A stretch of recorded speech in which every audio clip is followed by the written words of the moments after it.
Hello students, welcome to the session of Social Science. We are studying money and credit and today we will discuss the loan activities of bank.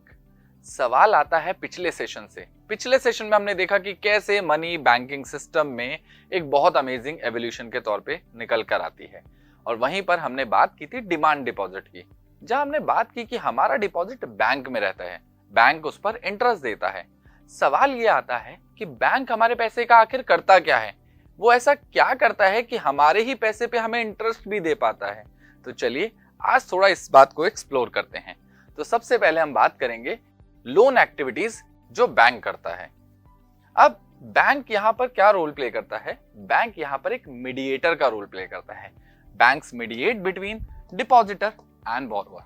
आसान भाषा में समझते हैं, आपके पास extra पैसे हैं, आप कहां जाएंगे? बैंक में जाएंगे। अगर किसी को लोन चाहिए वो कहां जाएगा? वो भी बैंक में जाएगा। तो बैंक क्या करता है? इन दोनों ही चीजों को आपस में मिलाता है। यहाँ पर वो डिपॉजिटर और बोरोवर्स को एक ही प्लेटफॉर्म पर जोड़ने का काम करता है। इस तरीके से जो हमारे डिपॉजिट होते हैं वही किसी और के लिए एक लोन बन जाते हैं। अब इस बात को हम समझते हैं, people deposit extra funds in the bank and bank उस पर इंटरेस्ट कमाता है, उसमें से कुछ हिस्सा आपको देता है, बाकी अपने पास रख लेता है।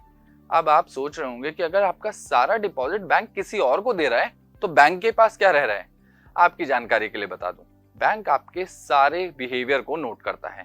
बैंक अपने हर कस्टमर को बहुत डिटेल में जानता है कि वो कब, कितना और किस हिसाब से पैसे निकालते हैं।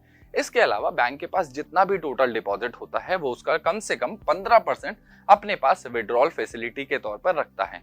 इसके अलावा हर बैंक की अपनी एक फैसिलिटी होती है, जैसे अगर आपको ज्यादा कैश चाहिए तो आप बैंक को 2, 3 या 4 दिन पहले इंटीमेट कर दीजिए, बैंक आपको वो डिपॉजिट अवेल करा देगा। इसके बाद अगर हम बात करें तो majority of the deposit bank offer करता है एज अ लोन या फिर उसे इन्वेस्ट करता है in the other economic activities. अब यहां से जो वो पैसा कमाता है वही आपको देता है। तो बैंक जो पैसा उधार दे रहा है वो हायर रेट ऑफ इंटरेस्ट पे होता है। हायर मींस जो आपको रेट ऑफ इंटरेस्ट मिलता है, जैसे किसी बैंक में 3, 3.5 या किसी बैंक में 4% आपको सेविंग अकाउंट पे इंटरेस्ट मिलता है। पर बैंक जब लोन ऑफर करता है तो वो 8%, 9%, 10%, 11% अलग अलग लोन्स के अकॉर्डिंग वेरी करता है और वही ऑफर करता है। अब इन दोनों के बीच में जो डिफरेंस है वही बनती है बैंक का प्रॉफिट। तो बैंक इस तरीके से प्रॉफिट भी जनरेट करता है जो वो अपनी एक्टिविटीज को बढ़ाने में यूज करता है।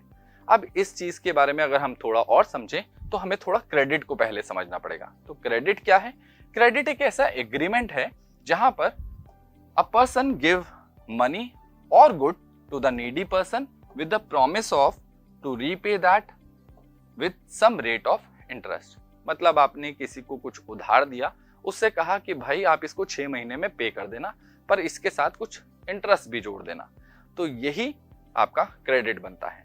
अब क्रेडिट कितना अच्छा है या कितना बुरा है, इसको असेस करने के लिए हमारे पास 2 सिचुएशन है।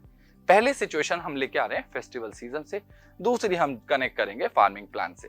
तो पहली सिचुएशन को जरा ध्यान से देखते हैं। पहली सिचुएशन में एक पर्सन है जिसका नाम है सुरेश। ये एक शू मैन्युफैक्चरर है।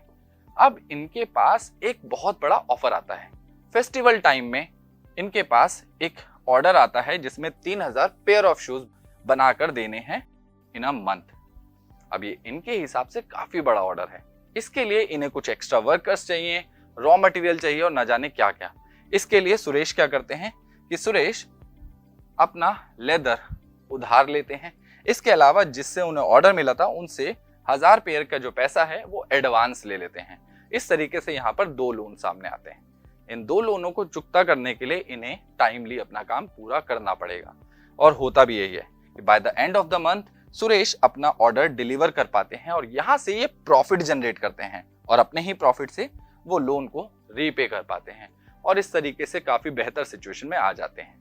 सेकेंड सिचुएशन हमारे पास है फार्मिंग प्लान की, जहां पर हमारे पास है गीता।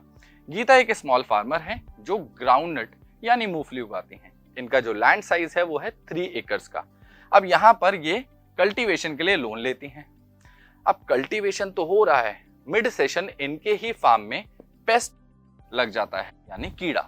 अब इसके लिए ये पेस्ट कंट्रोल या हम कह सकते हैं कि एक्सपेंसिव पेस्टिसाइड्स यूज करती हैं एंड डिस्पाइट दैट इनकी क्रॉप खराब हो जाती है, उतना अच्छा आउटपुट नहीं निकल के आ पाता, जिसकी वजह से ये लोन रिपे नहीं कर पाती। आगे के कल्टीवेशंस के लिए भी बार बार कहीं ना कहीं से लोन लेना पड़ता है और इस तरीके से कोई बहुत ज्यादा हार्वेस्ट नहीं निकल के आती, जिसकी वजह से ये लोन अपना रीपे नहीं कर पा रही, बल्कि एक लोन को चुकाने के लिए दूसरा लोन, दूसरे के लिए तीसरा लोन, और इस तरीके से डेट ट्रैप में फंस जाती हैं। अब यही डेट इतना बढ़ जाता है कि इन्हें अगले साल अपनी लैंड का कुछ हिस्सा बेचना पड़ता है और फाइनली जाके लैंड बेचने के बाद जो लोन है वो सेटल हो पाता है। तो आपके सामने दो सिचुएशन आई, इन दोनों सिचुएशन से हमने क्या सीखा वो इंपॉर्टेंट है। तो एनालाइज करते हैं। पहली सिचुएशन की अगर हम बात करें तो पर्सन ने लोन लिया, ठीक है, उसके बाद उसने अपना प्रोडक्शन किया, प्रोडक्शन करने के बाद रीपे का प्रॉमिस था जो कि कंप्लीट भी किया गया। By the year end they make a profit and repay the loan, improving their financial situation, and this shows how the credit play a positive role in someone's life. बहुत सारी चीजें आज की डेट में अगर हम कनेक्ट करें तो मैक्सिमम फैमिलीज में आज भी इलेक्ट्रॉनिक्स, घर या गाड़ी ईएमआई पे यानी लोन पे ली जाती है और बड़ी आसानी से उसे चुकाया भी जा सकता है। इसके बाद हम सेकंड सिचुएशन की बात करते हैं। यहाँ पर सिचुएशन थोड़ी सी अलग है। क्यों? क्योंकि यहाँ पर लोन लिया गया, पर्सन ने लोन लिया, प्रोडक्शन किया, पर बहुत ज्यादा प्रोडक्शन नहीं आया एज एक्सपेक्टेशन। इसकी वजह से वो लोन रीपे नहीं कर पाए क्योंकि प्रोडक्शन एक्टिविटी से उतनी ज्यादा इनकम नहीं हुई। अब उस लोन को चुका नहीं पाते, अगला लोन लेना पड़ता है, उसके बाद अगला, इस तरीके से बहुत सारे लोन्स हो जाते हैं और सिचुएशन बन जाती है डेट ट्रैप की, जो हमें आज अपनी कंट्री में बहुत बार देखना पड़ता है। किसान क्यों आत्महत्या कर रहे हैं? क्योंकि उनको मल्टीपल लोन्स का सामना करना पड़ता है और वो डेट ट्रैप की सिचुएशन में फंस जाते हैं। इस सिचुएशन से बाहर निकलने के लिए उन्हें एक अच्छी रीपेमेंट की जरूरत पड़ती है जो कि नहीं मिल पाती। अब ये सिचुएशन और ज्यादा वर्स्ट हो जाती है। यहां से हमने सीखा कि लोन कई बार बहुत ज्यादा खतरनाक भी हो जाता है। तो अब हमारे पास एक सिचुएशन है।